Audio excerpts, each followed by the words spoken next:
민주주의는 2500년도 더 전에 그 그리스에서, 오늘날 우리가 얘기하는 그리스라고 하는 그 고장에서, 그 중에서 특히 아테네라고 하는 인구 30만에 불과한 작은 공동체에서 사실은 처음으로 만들어낸, 발명된 거거든요. 그러니까 굉장히 많은 역사학자들이나 정치학자들이 그렇게 얘기하죠. 가장 인위적인 제도다. 말 그대로 모든 인간이 평등하다라고 가정하는 거예요.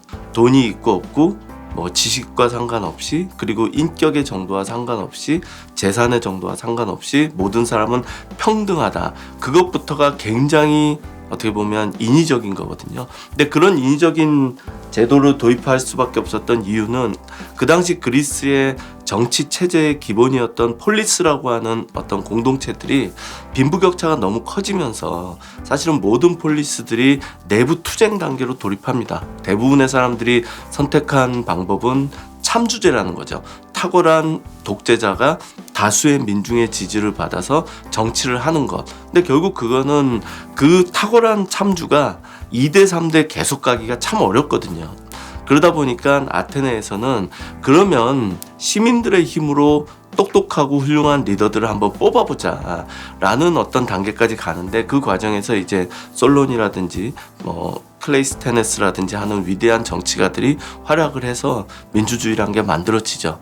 그리고 이제 그것이 그리스의 민주주의가 사라진 이후에 2000년 넘는 세월 동안 인류 역사에서 사라졌다가 미국이라는 나라가 만들어질 때 다시 한번 세상의 모습을 드러내고, 미국이 2차 세계대전 이후에 전 세계에서 가장 막강한 파워를 발휘하면서 민주주의도 결국은 전 세계로 수출되고, 그때 이제 우리나라를 비롯한 수많은 나라들이 민주주의를 받아들여서 오늘날까지 오게 된 겁니다. 민주주의라는 게 참 어렵죠. 우리가 이제 근대 민주주의라고 하는 것은 실질적으로 미국에서 시작됐기 때문에, 미국 사람들이 처음에 민주주의를 도입하고 헌법을 만들 때 어떤 고민들과 어떤 생각을 했느냐를 아는 게 우리가 이제 민주주의를 좀 더 발전시켜 나가는데 꽤 도움이 될 겁니다. 그러면 민주주의는 최고의 제도냐? 그렇죠. 지금까지 우리가 경험한 바로는 가장 많은 사람들이 동의할 수 있고 가장 많은 사람들이 행복할 수 있는 거죠. 왜냐하면 내가 선택하는 거기 때문에. 그리스 사람들은 그렇게 얘기하거든요. 인간은 왜 살까? 굉장히 중요한 질문인데 사실은 별로 던져지지 않는 질문입니다. 어떤 사회 역사에서도. 근데 그리스 사람들은 그 질문을 던져본 거예요. 아테네 사람들은 우리는 왜 살까? 행복하기 위해서. 그러면 행복하려면 인간에게 뭐가 필요할까? 자유가 필요하다는 거죠.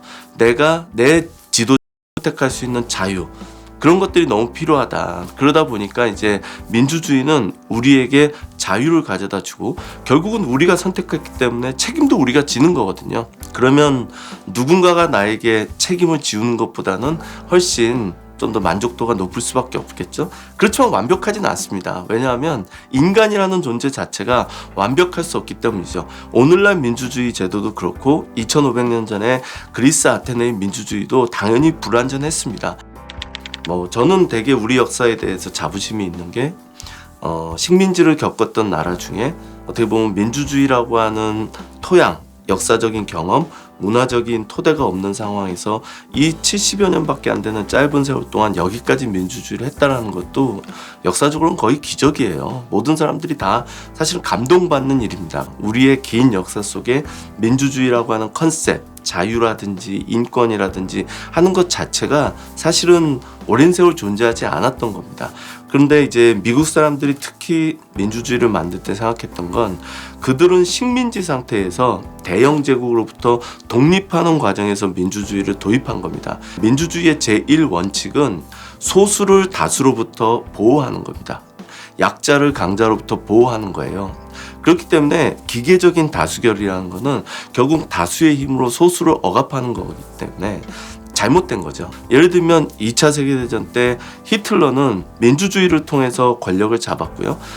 독일 국민들의 절대적인 지지하에 600만이라고 하는 유대인들을 죽였거든요. 그러면 독일 국민들이 다수가 동의하면 600만의 유대인들은 죽여도 되는 거냐라는 거예요. 그건 절대 민주주의일 수가 없는 거거든요. 우리가 잘 알고 있는 미국의 3대 대통령인 토마스 제퍼슨 같은 사람들은 본인의 묘비명에다가 세 가지를 쓰거든요. 하나는 내가 독립선언서를 기초했다라는 거고, 하나는 버지니아주의 종교 자유 헌장을 썼다라는 건데, 마지막 제일 중요한 게 내가 버지니아 대학의 아버지다라는 표현을 씁니다. 그게 왜 중요할까? 결국은 이 사람에게 있어서는 본인이 미국의 대통령을 했다라는 것보다, 미국의 부통령, 국무장관, 의원, 대사를 했다라는 것보다 내가 대학을 세웠다라는 게 훨씬 중요한 업적인 겁니다. 왜? 그 대학이 민주주의를 지탱할 수 있는 시민을 길러낼 것이기 때문에. 그래서 사실은 이제 우리가 올바른 시민이 되려고 노력하는 게 중요한데, 거기서 제일 중요한 게 결국은 당파성을 가지면 안 된다는 거예요. 조지 워싱턴이 어떻게 보면 초대 대통령이거든요. 미국의 초대 대통령이 아니라 인류 역사상 첫 번째 프레지던트라는 이름으로 물려받지 않고 선출된 첫 번째 지도자입니다. 그 사람이 8년의 대통령 임기를 마치고 떠날 때 했던 고별사에서 제일 중요한 것이 당파성이야말로 최악인데, 민주주의 하에서 당파성이야말로 최악의 경우로 나타날 거다. 그러니 모든 지도자와 시민들은 그 당파성을 최소화하기 위해서 노력해야 된다라는 대목이 있거든요. 모든 인간은 당파성을 가질 수밖에 없어요. 그렇지만 그거를 어떻게라도 좀 더 완화시키려는 스스로의 노력이 필요하다는 거죠. 시민으로서의 제일 중요한 자질은 그 당파성을 자제하기 위한 노력, 그게 아닐까라는 생각을 해봅니다.